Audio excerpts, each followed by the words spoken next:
एक सुबह एरिक अपने डॉग नोवा के साथ वॉक पर जा रहा था।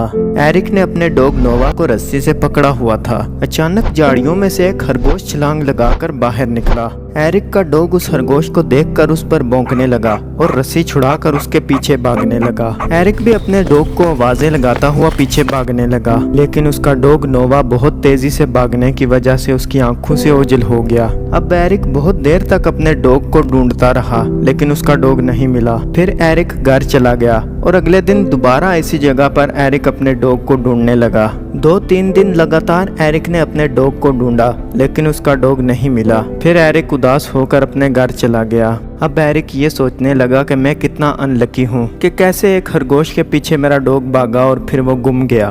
कुछ दिन बाद एरिक के घर में एक लड़की आई और उस लड़की के साथ एरिक का डॉग भी था। लड़की ने कहा कि मुझे पता चला है कुछ दिन पहले आपका ये डॉग गुम हो गया था। एरिक ने कहा जी हाँ, ये मेरा ही डॉग है। एरिक ने उस लड़की का शुक्रिया अदा किया और उसे अंदर आने को कहा। लड़की अपने बारे में बताती है कि मेरा नाम वेनिसा है और मैं फलां जगह रहती हूँ। वो दोनों बहुत देर तक आपस में बातें करते हैं। फिर वेनिसा अपने घर चली जाती है। कुछ दिन बाद भी इन दोनों की मुलाकात होती है। अब एरिक वेनिसा को पसंद करने लगा था। कुछ दिन बाद एरिक अपने दिल की बात वेनिसा को बताता है। वेनिसा उससे शादी करने के लिए मान जाती है। अब एरिक वहाँ से खुशी खुशी अपनी गाड़ी में बैठता है और अपने घर की तरफ आने लगता है। कार में वो अपने और वेनिसा के बारे में सोच रहा था। फिर उसे ख्याल आया कि मैं अपने डॉग के गुमने पर कितना परेशान था, लेकिन देखो डॉग के गुमने से मुझे वेनिसा मिल गई। वो अपने आप को कहता है कि मैं कितना लकी आदमी हूँ। वो यही बातें सोच रहा था कि अचानक एरिक की गाड़ी से एक गाड़ी जोर से टकराई और एरिक का एक्सीडेंट हो गया। एरिक इस हादसे में बेहोश हो गया। फिर एरिक को हॉस्पिटल में होश आई। एरिक को इस हादसे से मामूली सी ही चोटें आई थी।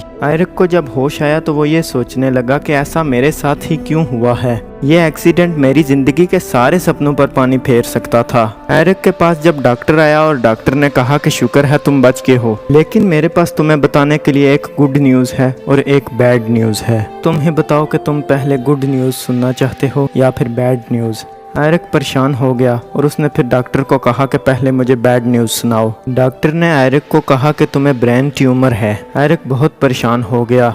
फिर एरिक ने कहा कि गुड न्यूज़ क्या है। डॉक्टर ने कहा कि गुड न्यूज़ भी यही है कि तुम्हारे दिमाग में ट्यूमर है। एरिक ने हैरान होकर डॉक्टर से पूछा कि यह कैसी गुड न्यूज़ है। डॉक्टर ने एरिक को कहा कि इस एक्सीडेंट से बस तुम्हें मामूली सी चोटें आई थी, तुम्हारे दिमाग पर भी कोई खास चोट नहीं आई थी। जब तुम्हारा हमने टेस्ट सीटी स्कैन वगैरह किया तो हमें तुम्हारे दिमाग में से एक ट्यूमर मिला और ये ट्यूमर अभी छोटा है और इसे हम आसानी से ख़त्म कर सकते हैं, लेकिन आमतौर पर लोगों को अपने ब्रेन ट्यूमर का उस वक्त पता चलता है जब तक बहुत नुकसान और बहुत देर हो चुकी होती है, और इस एक्सीडेंट ने तुम्हारी जान बचाई है। अब एरिक सोचने लगा कि ये कितना अच्छा इत्तेफाक था। मेरा अच्छे टाइम पर एक्सीडेंट हुआ और मेरी जान बच गई, लेकिन मैं तो इस एक्सीडेंट को बहुत बुरा भला कह रहा था। एरिक को इस हादसे से ये पता चला कि हमें कुछ भी नहीं पता होता कि जो कुछ हमारे साथ अच्छा होता है या फिर कुछ बुरा होता है उसका हमारी जिंदगी के दूसरी तरफ क्या मकसद है। कुछ दिनों बाद डॉक्टर सक्सेसफुली उसका ब्रेन ट्यूमर निकाल लेते हैं और उसे नई जिंदगी की मुबारकबाद देते हैं। ठीक होने के कुछ दिनों बाद एरिक और वेनिसा की शादी भी हो जाती है।